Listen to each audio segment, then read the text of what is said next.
Our idea is to make a safe distance monitoring system in fog.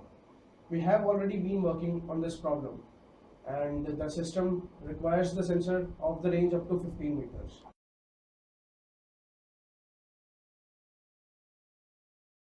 But for the prototype, we are using small ultrasonic sensor US015 having effective range up to 4 meters.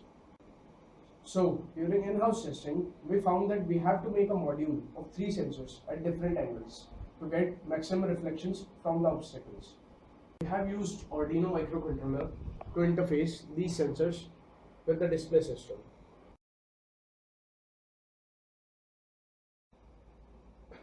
So this imagery system can later be replaced by an alarming system, any notification system, which will just notify the driver in time without any distraction.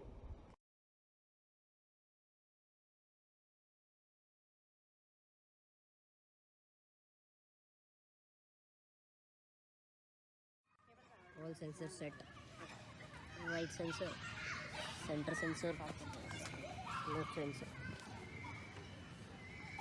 and all the wires going inside the car.